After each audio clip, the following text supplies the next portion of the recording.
Let's have a look at what some of the business Sheffield Wednesday could do during this transfer window period.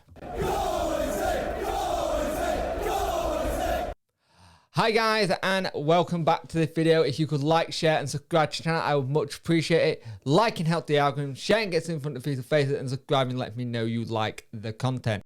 And if you hit that notification button, it will let you know when videos go live, and there is going to be a trucking video at some point very, very soon.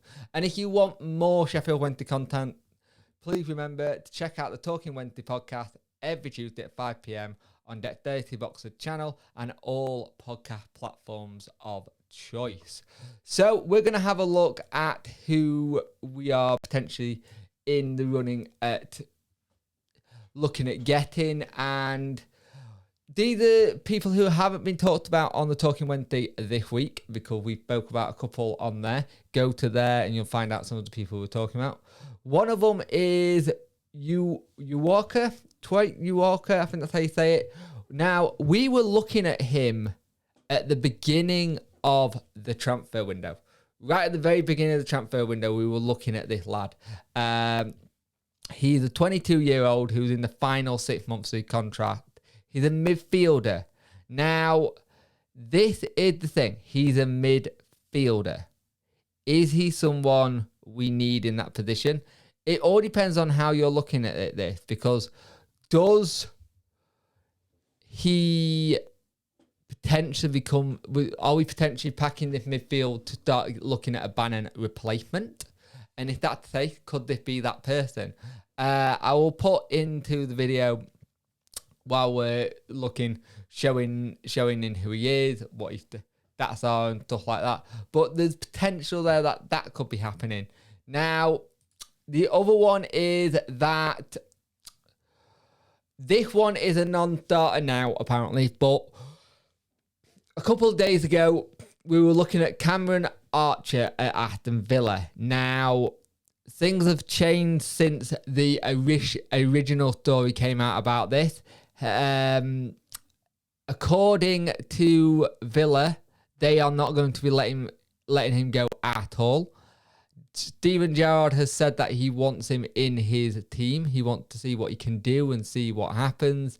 And that makes sense. He's just come through the door. You want to have a look at him. He's a good player, up-and-coming 20-year-old Villa striker.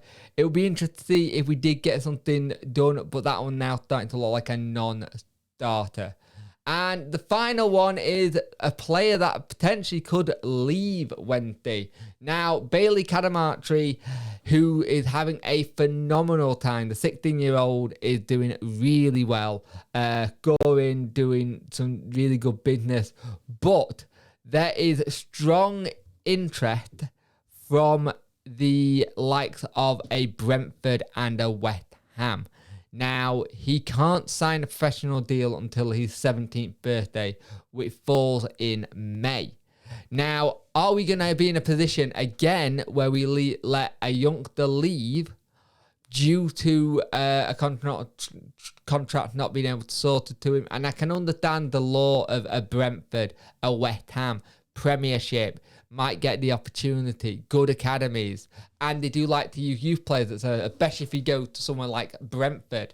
So it will be very interesting to see how we will keep him here. It's one of the ones that everyone calling for him to come in and try and see what he can do. I like to see us keep him, but if we keep him, we've got to have a strategy in place to help move his progression, because we do have players like the likes of Alex Hunt and people of that nature who are at that point where I think they should be starting to knock on the door and trying to play games. Yes, he's been on loan at Grimsby. Maybe it's time to come in and show what he can do. So, yeah, that's some of the transfer bits and pieces that's going around. Not much at the minute. We definitely need centre-backs in. We are apparently looking at two. The centre-back that we're looking at in Brighton, and we're probably looking at another one as well. So let's see how we do, and hopefully we'll have some transfer business happening sometime soon.